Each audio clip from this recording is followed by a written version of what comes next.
Hello, this is Michael Wojcik with the Rochester City Council update for August 18th, 2014.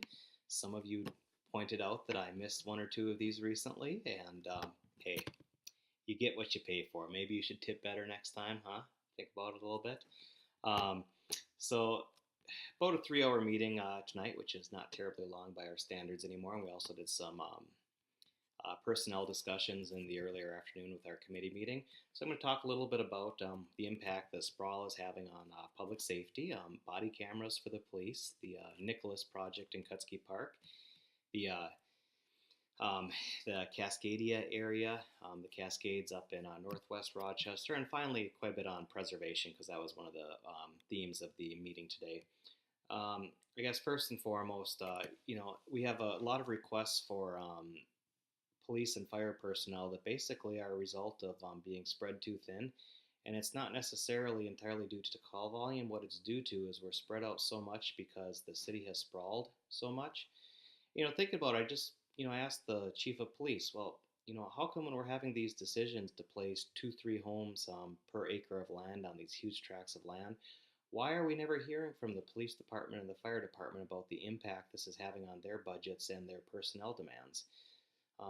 The public safety request would be probably, a pretty sizable increase in our property tax levy to cover these, needed and vital services. But it doesn't have to be that way. If we grew in a more responsible pattern, we would not necessarily be having folks spread too thin and being faced with some of these huge staffing increases that we're looking at. So once again, and what I said is that basically these additional positions in public safety are the unfunded cost of sprawl that we're seeing in this community. Another interesting topic that came up, we're going to do a pilot study to look at body cameras for our police officers. I think this is a good thing for police and the public. I think it's pretty important. We're blessed in this community to have a police force which is viewed as the valuable members of the community that they are, and there's a wonderful relationship between businesses, the public, and our police department. And I can't say enough good things about how they work with the public. But that's not, it's not the case everywhere, and any incident can give pause. We had a case where dad was riled up a neighborhood association and contacted me because how the police were mistreating his kid.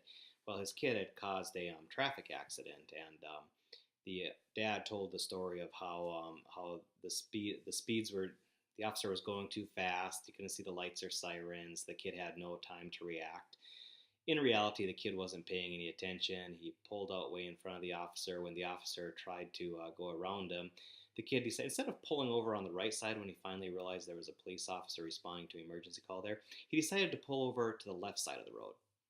Yeah. Well, after seeing the video, I was moved by how professional our police officers were and just how in the wrong this kid and his dad were, inexcusably. It speaks to the power of cameras.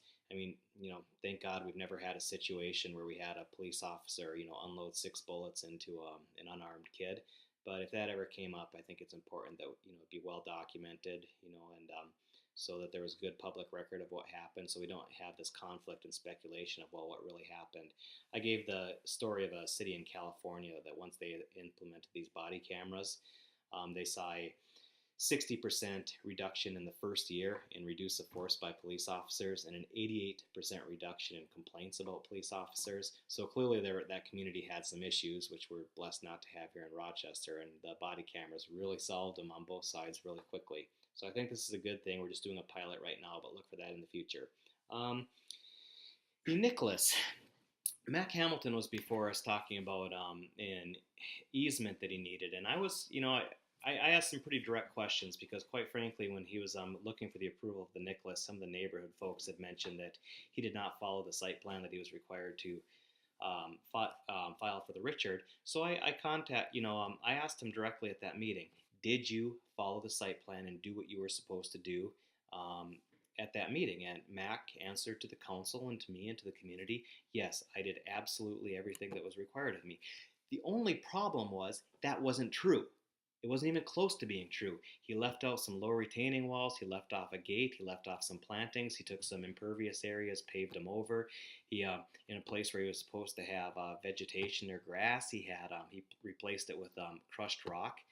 And he did all this without, in total violation of the condition we placed upon him, and also, you know, without approaching the city to change this. He just went out and changed it on his own. I think that's grossly unacceptable. And and I was very clear. And he went through the rationale why some of this stuff happened, but you know, don't come there and tell me you followed the damn plan when you didn't follow the plan. And furthermore, don't tell me all the good reasons why you did this, because you know what? We have a process if you can't meet your condition. You come back there and you get it taken care of. So I had to hammer him, are you going to follow the plan on the Nicholas? And again, I got the positive affirmation, but you better believe that based on this experience, we're going to be watching pretty closely to make sure everything does get done. You just can't come in and tell the community something that is not so like that. I'm very disappointed in, having been told that in the meeting, and very frustrating from my standpoint when a neighborhood works a good faith with you, and then you kind of pull the rug out from underneath them. So they are being forced to do corrections, and if he comes to the council looking for some relief or something, it's not probably going to come from me, because I expect that he's going to fulfill the promises that he made. Area up in the northwest, the Cascades fell through, hit some bad times, probably a little bit of ahead of its time, poor connection. This is that Cascadia area on the east side of Highway 52, north of 65th. Really cool concept, kind of fell on some hard times, and there was a couple of housing projects proposed up there, which I think are going to be very, very good multifamily housing. I did raise a few concerns about, being sensitive to the intent of the area that the people had when they built there. It's a walkable, urban-friendly feeling. The buildings need to be situated up against the sidewalks, and the parking and that kind of stuff should be back behind. In the end, I didn't condition it because it's not my area and I just don't know the neighbors that well, but I was sensitive to those underlying needs. So hoping when we get a site plan that we get something that's very compatible with that neighborhood, and not, a big surface parking lot in front of a building setback. That would be a shame up there. I think the big topic tonight was preservation. A lot of questions about what's going on, and heard a little bit from both sides. And I know there's been some criticism of both. President Staver and of Jeff Allman with the HPC. I think they're both doing very good work on this issue. I'm supportive of both of them, and I ask the community to cut them a little bit of slack, because they do have to do some balancing. But I think they've both been very good champions for preservation in words and in deeds. I brought up basically three concerns I have with the 106 group. I don't agree with all this talent that we have in the community that the 106 group should have been putting together lists without having public input. That's just a non-starter for me. They should have involved the public to a greater extent than they did.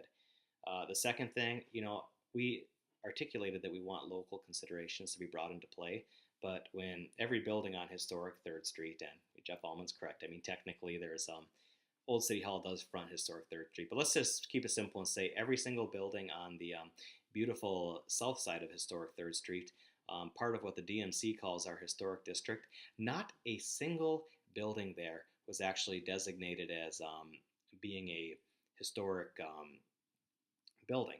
And seriously, how does that not meet some local criteria for what is a potentially historic building? So my question was, well, what is this criteria? And I think lastly, I'm not willing to take immediate action to ratify the decisions of the 106 group, some of which I question. And they might be following the marching orders that they got, and if that's the case, we got to give them the right marching orders. So I think lastly, there's going to be some more work done on that. I don't want to string this thing out forever either, but we've lost so much history in this community. I'm not a historian by any means, and we have so many talented historians around this community. I want to make sure they have the input, and we come up with a list so that supported by the community in the end. And then Jeff Allman did bring up, there are the concerns of the business owners too, and I think the one vote that I've taken that the preservationists probably hate me for is, I did approve the demolition of the Chardonnay, not because I didn't think it was a beautiful historic building, but because I saw no path to economic feasibility for that building. I don't ever want to cast a vote that leaves a building owner in a no-win situation, but operating on a building that functions in its current form and is of historic nature, I think it's fair that the community asks that it that the historic aspects of that area be preserved. And, quite frankly, the Supreme Court agrees with me. So I know there are property rights advocates that don't, but the U.S. Supreme Court is on my side, and that's not always the case, so I'll roll with it. Um, Under other business, I brought up a couple things. Really ticked off back in 2011. I raised this issue that I loved how Savannah posted signs for the whenever there's a zoning decision or a land use decision or a building decision, they post signs out there so the public can see what's happening and where to find out more information. I brought it to the council at a committee meeting in mid-February 2011, and the only person at that time that spoke in favor of it was Mark Bilderback. So thank you, Mark. I think we've lost plenty of 5-2s together in our time. And but because of this, then I asked staff, well, can we get going on this? And you've heard this story from me a number of times. I get a response from staff. We are not going to respond to the requests of individual council members. We were not directed to by the majority of the council, because only Mark Bilderback and I spoke in favor of it, and it died right there. Well, here we are, the same issues, 3.5 years later, the same problems, the same super simple solution. And now it sounds like everybody's all behind it. But I brought it up under other business because I wanted a public record to say, look, everyone on the council supports this, because I don't want to play these games where I have to. I was not directed to by a majority of the city council, therefore it does not get done. The other issue I brought up was dealing with vacations. We approved 2 vacations with the consensus of surrounding neighborhoods today, and the problem is our city charter, the language in the city charter does not reflect the policy the staff puts in place. The city charter says there must be public benefit. Staff coaches folks that that means that there just can't be a detriment. We're claiming that public benefit is not having to maintain roads. So there's a lot of roads that we could probably vacate, cul-de-sacs that, hey, we'd be at the benefit of not having to maintain them, but it would severely impact the people that live there. But then again, that's not part of the decision-making process. So my request is very simple. Take this out-of-date language in the charter and make the language reflect what our policy actually is. I think planning and zoning rejected the Egler's vacation based on the letter of the law, and I think they were spot on and they made the right decision. Once we had the consensus of everyone around there, we kind of skirted a little bit, but I don't like doing that. I think we need to have the language reflect the actual law, the actual policy that we're using. So there it is in a whirlwind. Don't expect to hear from me after the next meeting. But I do appreciate all of you watching. I'm always happy to entertain your questions. Oh, yes, and one last thing, a little icing on the cake for the neighbors. I know some of you I've been working with since 2008 about some of the issues you face with parking in the, in the area just across Highway 52 from Falwell Elementary, and that did get approved today. So thank you everybody for coming out and speaking on that, because it was not a slam dunk to get that thing done. But I think that pedestrian safety is going to be greatly enhanced in that area, and very appreciative of the work that all of you did coming out and hanging out with us on a late night like that. So congratulations to all of you. Signs should be up shortly. Thanks for watching, everybody. Have a wonderful week.